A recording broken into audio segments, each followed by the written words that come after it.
First, on behalf of the UN system, but also in particular on behalf of my colleagues from Unodc, Excellency, I'd like to welcome you and members of Parliament, the deputy governors from the 7 oblasts that are present, the Vice Mayor of Osh, representatives of the main stakeholders, the State Migration Services, and of course the State Agency for Youth, Physical Training and Support, and colleagues from the EU delegation, OSCE, colleagues from the UN system. You are the main actors in this conversation. And I think it's excellently desirable that you are very well represented at this meeting. A reference has already been made to the global report of Unodc, which was published last year on trafficking in persons. And this was the fourth of these reports.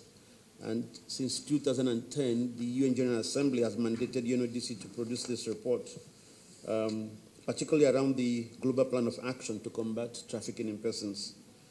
And I think the statistics from the report should worry all of us, because you find that 70% of victims of trafficking worldwide are women.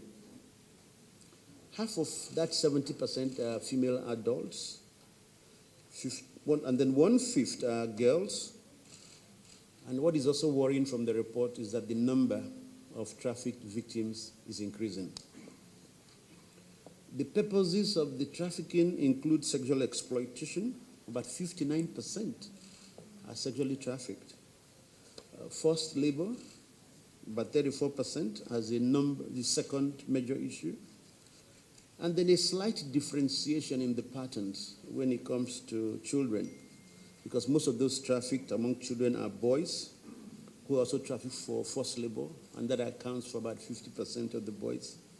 And worryingly, another 27% of the boys are trafficked for sexual and a mix of other forms of exploitation. For example, begging, child soldiers, and forced criminal activities.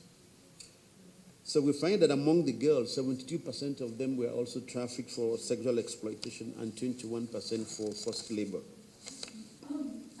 These are statistics that should worry all of us.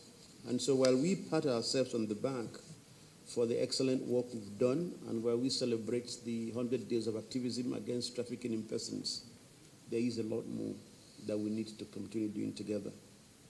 So I think the starting point for us is then to congratulate the government for its commitment, for the continued support it's providing for the implementation of the Global Action Plan to prevent and address trafficking in persons and the smuggling of migrants, which UNODC, IOM, UNICEF are implementing in 13 countries around the world, which includes Kyrgyzstan. We know that even in spite of the depth and magnitude of this problem, if we don't have significant support to deliver it, it would never have happened. Or at the minimum, it would not have happened at the degree of results we have managed to achieve today. So, Ambassador I'd like to thank you and congratulate you for this partnership between the European Union and the UN system through UNODC for the excellent support and the collaboration.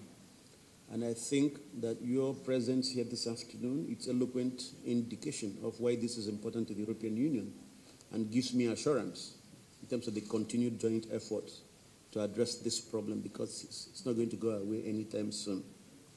I want to recognize the youth organizations that are represented here for all the excellent work that you do.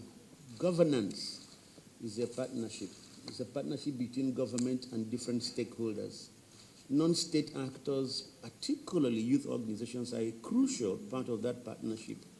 Your legitimacy within your respective communities, the convening capacity you have to mobilize other youth and bring people together around critical development issues is the main element or the main ingredient that ensures the success of the results that we deliver so far. So I recognize your excellent participation in the 100 days action against trafficking in persons. And we congratulate the partnership that exists with the governments of the 7 oblasts and Osh City for this support. And we are delighted that this is led by the government and national institutions, because our role as the UN system, but broadly the role of international development actors is a role of accompaniment, is to support you, is to work with you. It's not to do it on your behalf or your replacement. It has to be led and owned by national institutions. So we are extremely delighted that together the UN system and the European Union are providing support to national actors and national institutions to lead in your own development on a matter of global significance and importance.